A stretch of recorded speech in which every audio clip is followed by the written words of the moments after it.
Bonjour, dans cette vidéo, je vais vous parler de la démarche d'écriture de ma fiction scientifique. Dans un premier temps, je vais vous parler des craintes que j'ai eues par rapport à la rédaction d'une fiction scientifique. Par la suite, je vais vous parler de mon processus scriptural ainsi que des changements que j'ai apportés à ma fiction scientifique.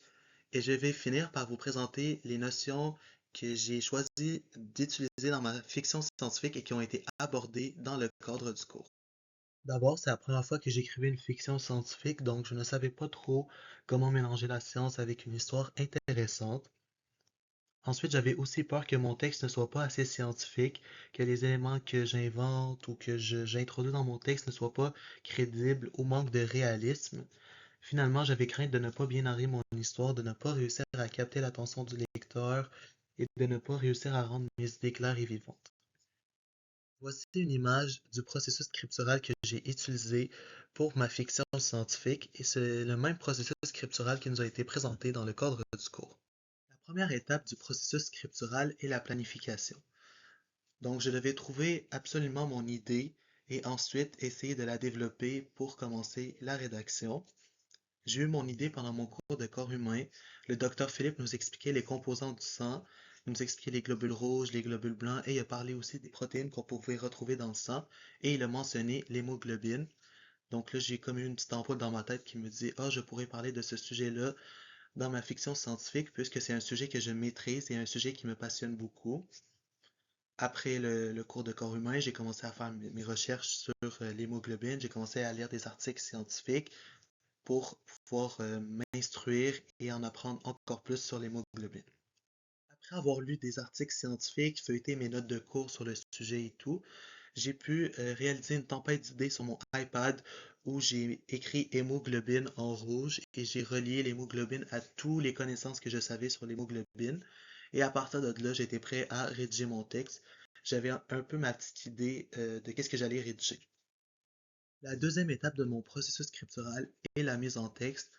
Donc, c'est tout simplement la rédaction sur mon ordinateur. Je l'ai faite sur 2 jours, car le premier jour, j'avais vraiment pas beaucoup d'inspiration, malgré que j'avais déjà mon idée en tête.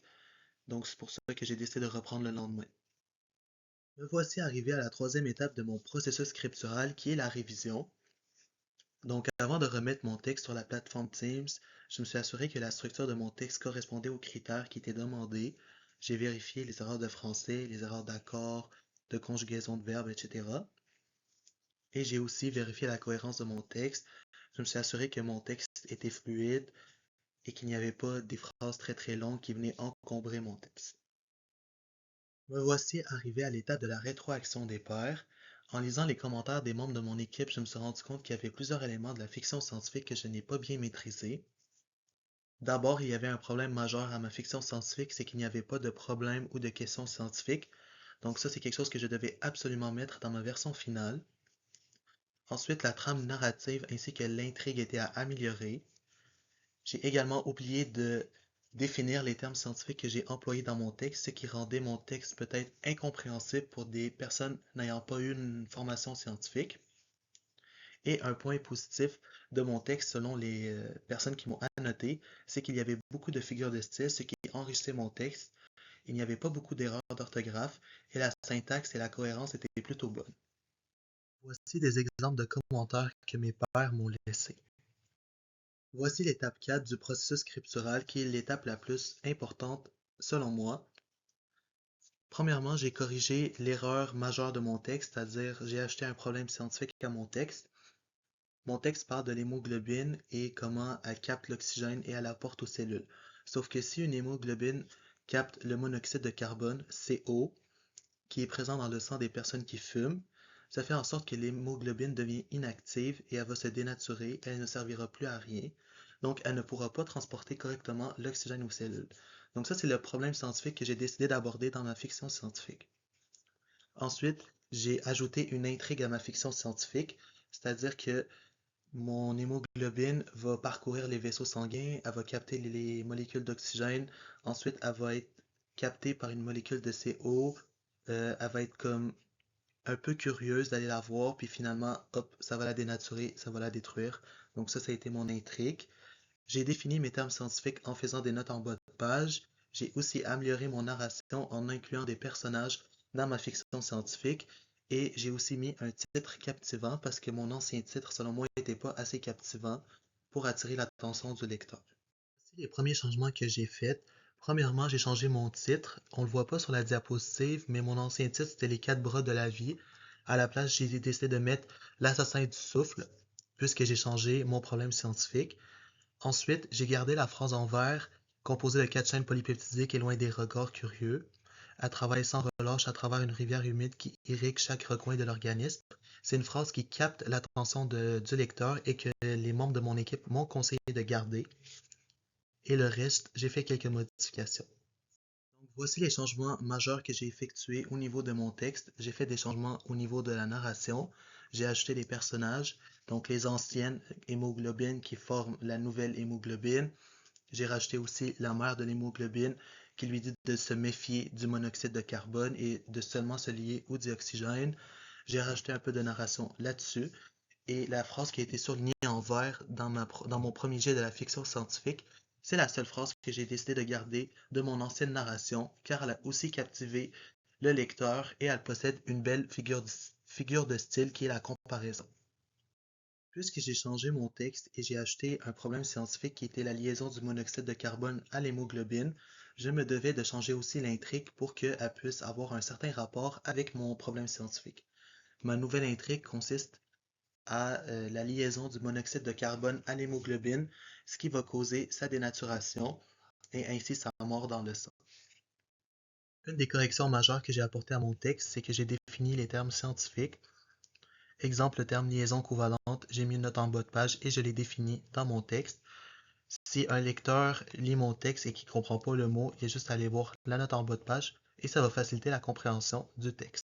Voici l'avant-dernière étape du processus scriptural qui est la réécriture. Donc j'ai dû réécrire quand même une grande partie de mon texte puisqu'il manquait le problème scientifique. J'ai dû l'introduire dans ma version finale et de modifier mon texte en conséquence. J'ai aussi modifié l'intrigue pour qu'elle marche bien avec le problème scientifique et qu'elle capte l'attention du lecteur. J'ai rajouté plusieurs notes en bas de page pour définir mes termes scientifiques et j'ai modifié légèrement l'introduction dans mon texte puisqu'elle captait déjà l'attention du lecteur. Voici l'étape finale officielle de mon processus scriptural qui est la révision finale. Donc j'ai corrigé mes fautes de français, j'ai vérifié la cohérence de mon texte et j'ai complété ma bibliographie avant de le remettre sur le portail. Je voulais prendre un petit moment pour parler de mes forces et de mes faiblesses dans la rédaction de la fiction scientifique. Mes forces, il s'agirait plus de la cohérence du texte, de la bonne compréhension des termes scientifiques et d'écrire sans faire de faute de français. Et mes faiblesses, ce serait plus la narration ainsi que l'écriture de l'intrigue. Pour terminer, je vais vous parler des notions qui ont été présentées dans le cadre du cours et que j'ai abordées dans ma fiction scientifique, c'est-à-dire la narration, donc narrer, les figures de style et la reprise de l'information. La première notion que j'ai utilisée, c'est la narration. Donc, narrer permet de mieux comprendre des concepts scientifiques. Ici, j'ai un peu mis l'hémoglobine dans un certain récit. Elle va avoir une mère, elle va être formée par des anciennes qui vont lui montrer c'est quoi son rôle dans le sang, c'est de transporter le dioxygène. Donc, j'explique un concept scientifique sous forme de récit, ce qui permet une meilleure compréhension de ce concept scientifique-là. J'ai utilisé comme deuxième notion les figures de style. Les figures de style comme la personnification ou la comparaison y permettent de transformer des notions scientifiques abstraites en images concrètes et humaines, donc autrement dit, ils donnent de la vie à la science. Par exemple, la comparaison qui se situe à gauche en bleu, elle se dénature lentement comme une combattante qui sent sa force l'abandonner avant de rendre son âme au corps qui a servi depuis maintenant 22 jours. C'est une comparaison qui montre la mort lente de la protéine, donc la dénaturation de la protéine. La dernière notion que j'ai utilisée dans ma fiction scientifique, c'est la reprise de l'information. Donc, pour éviter la redondance, pour éviter la répétition de mots, il faut trouver des synonymes qui remplacent ces mots-là.